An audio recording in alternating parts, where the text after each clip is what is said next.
Մառախլապատ ճանապարհը տանում է դեպի Հայաստանի ամենահյուսիսային քաղաք, լքված ու մոռացված բնակավայր։ Այստեղ քայլում ես ու զգում անցյալի եռացող կյանքը, կիսաքանդ տներում, դատարկ խոտով ծածկված փողոցներում մնացած լռած աղմուկը։ Թանձր մառախուղն ավելի է խտացնում տեսարանը, իսկ հեռուներից մեկ-մեկ լսվում են արդեն վայրացած շների հաչոցները, որ այս կամ այն լքված տան ներսից հասնում են ականջիդ, հետո կորչում։ Անտեր մնացած այդ տները վաղուց արդեն նրանց կացարանների են վերածվել, ասում են նաև աղվեսների կացարանի։ Ճակճկված պատերով տները քամու առաջ բաց ու անօգնական մնացած դռներն ու պատուհաններն ասես քեզ մեկնած ու օգնության աղերսանքի ձեռքեր լինեն։ Ամենքից մոռացված ու բնության տնօրինմանը թողնված, լքված մոռացված բնակավայրում։ Մենք հին Շամլուղում ենք, քայլում ենք փողոցներով ու թվում է ժամանակը կանգ է առել, իսկ բնությունը կամաց հետ է վերցնում իրենը, ծածկելով այն ամենը, ինչը ժամանակին մարդն է կառուցել։ Նա ասում է, ես Շամլուղից չգիտեմ էլի որտեղ է Նիկոլը։ Առաջի անգամ եմ այդ անունը լսում։ Բայց որ մեծ ես հետաքրքրվում չես Շամլուղը ոնց է որտեղ է։ Արի տեսել ժողովուրդը ոնց են ապրում։ Ոնց պիտի ապրեն մի բնակավայրում, որտեղ մայիսին դեռ տունը ջեռուցելու խնդիր ունեն ու ավելացված 10,000 դրամ թոշակը տատը ծախսել է ապառիկով ձեռք բերած վառելափայտի դիմաց վճարելու համար։ Այս վերջի տարիները սա քոչեցին գնացին, մնացիք մի քանի հոգի։ Շատ դժվար կյանք է, շատ։ Տունը փլվում է, ոչ նայող կա, ոչ բան կա, ինչ անում։ Մեկը չկա, որ գոնյա որ պարկածեցին մեկը մտնի մի բան հարցնի, ոչ չոք չկա, Հունաստան, Ռուսաստան,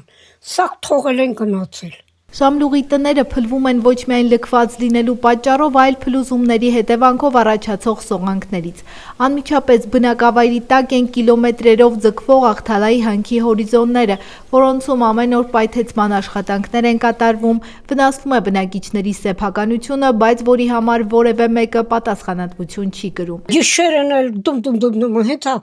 մեր պոլի տակ են ինի։ Հիմա տերական չկա, առաջ էլ լավ է, սովետին հավանում չեն, դե ապրեցեք։ Դու հավանում ես սովետը։ Չհավանում, ասեստի լավ ապրելիք։ Մեկը մեկի քեֆին չի դիպչել, հայ, ռուս, ինչ կասես եղել է։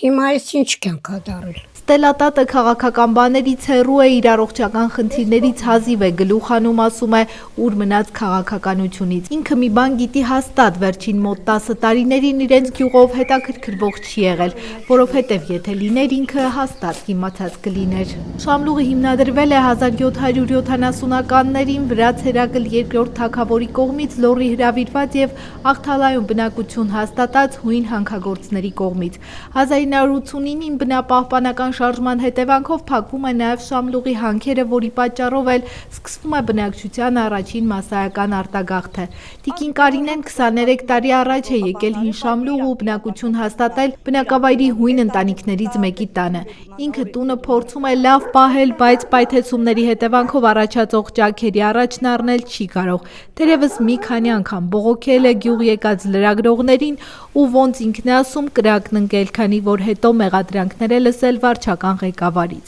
Հիմա նախընտրում է իշխանությունների կողմից անտեսված բնապահպանական խնդիրներից չխոսել, ոնց ասում է շառից փորձանքից հեռու։ Ասի դե որ հանքը տրակատում է շատ ենք բանարը, բայց դե իրանք աշխատանքն է, իրանք են անում։ Այդ արդեն պետք է պետությունն էլ իմանա, օրենքն էլ իմանա։ Չգիտեմ, ես էլ չեմ կարող ոչ մի բանով էլ չեմ կարող էլի ոչ ասեն, ոչ էլ դեն։ Էտա ոչ բողոքել ունեմ, ոչ էլ չբողոքել ունեմ։ Մտավ բողոքենք էլի մենք էլ պետք է դուրս գանք տեղից էլի լավն է նա մեկ մաս հանգիստ ապրում ենք։ Մեր բախտերով, մեր ապրանքով, հավով, ջով, դանով ապրում ենք, էլի անտառ ենք գնում, երեխեք են, տղամարդ աշխատում, փող ավարկում հետ են։ Միջև որ գետնին կբացվեն, որ արդեն կգնա։ Գետինը կբացվի, կգնանք Կարինեի լուր բողոքն է, որ իրենից անկախ դուրս է գալիս բերանից։ Ներքևում հանքախորշերում պայթեցումներ են, իրենք էլ բառից բուն իմաստով օդում կախված ապրող մարդիկ են, բայց ամեն ինչի մասին բարձրաձայն խոսել չի կարող։ Մի քանի աշխատատեղ է մնացել, դա էլ որ փակվի, էլ ոչ մի բան չի մնա։ Ինքն էլ վատամարդ կդառնա գյուղում։ Դրա համար նա խնդրում է սուսուփուզ մնալ ու կերակրել իր փափկամազիկներին։ Մարդ չգիտի գյուղացիների խնդիրներն են շատ, թե հին Շամլուղին է, երկուսն էլ մի օրի են, ասես մրցում են, թե ում ցավն է ավելի ծանր։ Ճանապարհ, խանութ, գազ, տրանսպորտ ու կարելի ասել ոչինչ չունեցող հին Շամլուղում մի տեսակ հաշտվել, հարմարվել են խնդիրներին։ Հավանաբար նրանից է, որ հոգնել են դրանց մասին խոսելուց ու արդյունք չտեսնելուց։ Հավեշում ենք փալանը։ Հետա։ Ասպա ճիշտ տեսանը։ Հին Շամլուղից շուտով եւս մեկ ընտանիք կպակասի։ Լուսինեի ամուսինն աշխատանք ունի հանքում ու հենց դրա համար հարմարվել են գյուղի անհարմար պայմաններին։ Պատմում է, որ որպիսի իր երեխան գոնե մարդ տեսնի, իր տարիքի երեխաների հետ շփվի, ազատ օրերին ինքն ու ամուսինը նրան տանում են Շամլուղ բարեկամների տուն։ Քանի որ լքված ու ասես Աստծո կողմից մոռացված գյուղում երեխայի համար անելիք ընդհանրապես չկա։ Դեռ մանկապարտեզի է, դպրոցի ժամանակ երևի տուն կճարենք, էլի կգնանք այդտեղ։ Դուք էլ եք ուզում գնաք։ Ինչի եք ուզում գնաք այդ սիրուն տեղից։ Դե կդրված արեխուն հմել ինձ հարմար չի, փոքր երեխա է, այս փոքրս նոր ածնվե մի ամսական է։ Չեմ հարմարվում, իսկ որ ընդեղ մոտի կլի գոնե տանել բերել է հեշտ կլինի էլի։ Հիմա ավագ երեխային մանկապարտեզ տանում բերում է ամուսինը մեքենայով աշխատանքից թույլտվություն ստանալով, ասում է, ծմռանը ջեռուցման խնդիրների պատճառով չի աշխատել նաև Շամլուղի մանկապարտեզն ու երեխան էլ տանն է մնացել։ Ձմեռը պարտեզը փակ է եղել շատ ժամանակ ջեռուցման պատճառով։ Ջեռուցում չկար, փակ էր։ Ու չեն գնացել, մինչև ջեռուցումը կարգավորվել է, նորը սկսել են գնալը։ Իսկ եթե ցուրտ ալնում, չենք տանում։ Շամլուղում սաստիկ ցրտերը հաճախ սովորական երևույթ են, ճանապարհները կամ փակվում են կամ դժվար անցանելի դառնում։ Նման խիստ ձմեռներն է հատկապես լավ հիշում պարոն Սերգեյը, որ կնոջ հետ այստեղ է հաստատվել դեռ Բաքվից տեղափոխվելուց հետո։ Առաջ կովել են պահել, ոչխարել, հիմա միայն շուն։ Բացահանքը հենց իրենց կողքին է, տեղ-տեղ նույնիսկ ցանկապատ չկա ու կովերը հեշտությամբ ընկնում են վտանգավոր հատվածներ։ Հետո էլ պայթեցումներից գետնին փոսեր ու ճաքեր են առաջացել, որի պատճառով էլ վնասվում էին անասունները։ Ոչ փոխհատուցում կար, ոչ էլ օգնություն, դրա համար էլ մարդիկ ստիպված եղան հրաժարվել անասնապահությունից, թողնելով այն, ինչ տարիներով իրենց ապրուստն է եղել։ Տեղ չկա, հանքը սաղ փակած է։ Սաղ ջարդել են, տեղ չկա, կովերը զորավ վախելով ամեն օր, տեսնեք փոսեր ասակ։ Հողը նստում է, հանքը մեզ շատ խանգարում է։ Վեճ զաբոր կա, ոչ մի բան սաղ քանդել են զաբորները։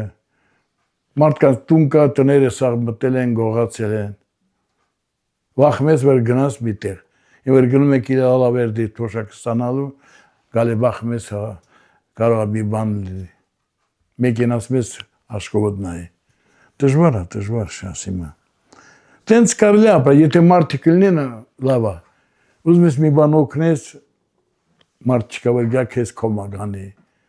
Տրանսպորտ չկա, խոտը բերելու համար, խնդրում ես մեկի, ես մեկը, փեդի համար շատ դժվար է հիմա։ Գազ չկա դե։ Գազը ստեղ չկա, հա, ստեղ որովհետև ապասին զոնա է, այդ հանքի համար, դրա համար ստեղ գազը չկա, կալոնա կա, բուղակյար կա։ Առաջ լավ էր վազելով գնում ենք ոչխարները, բրախում ենք, գնում են ապրանքը, հանգիստ մեզ համար, բաղչեք ունենք, չգիրենք այնքան միրգ ունենք, հիմա սաղ ջարդը հողին տակ են թողել, քանդել են սաղ բաղչեկը, ճահատել սաղ բաղչեք էր, հերու չեն գնա, այնքան ծառեր կա, սաղ հողի տակ են թողեցին, հանքի պատճառով։ Սերգեյի ու Սուսաննայի միակ զբաղմունքն ու ուրախությունը Կեսար անունով գերմանական հովվաշունն է, որ ոնց իրենք են ասում դեդայի, այսինքն պարոն Սերգեյի ամենամոտ ընկերն է։ Возьми, кушай, на. На, иди ко мне. Стой. Пей, мой хороший.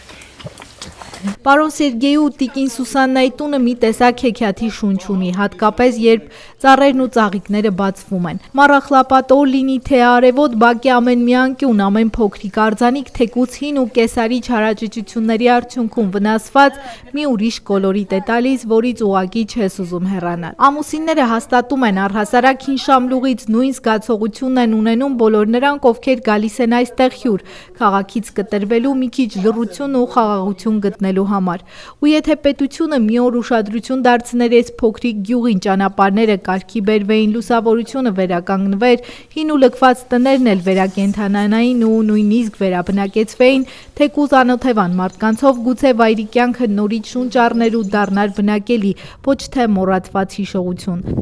Թանձր մառախուղն ու անձրև օրվա երկրորդ կեսին կամաց նահանջում են ու մեծ հնարավորություն տալիս լսելու նաև Շամլուղի քիչ ավելի շատ մարդաշատ, բայց միևնույնն է լքվող բնակավայրի ցլաքարի մարդկանց։ Տրանսպորտ չունենք,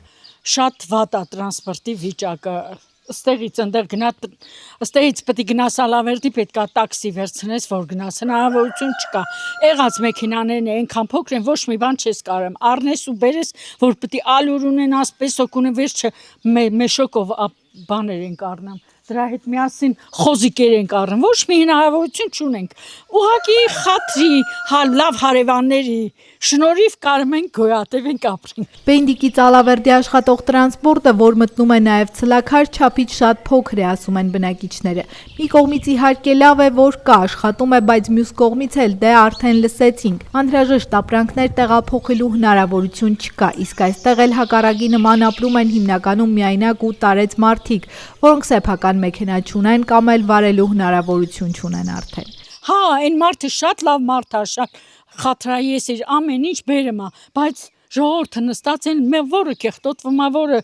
վերջ էլի, մի քիչ դուրս են գալի, գնում են քաղաք, ոնց որ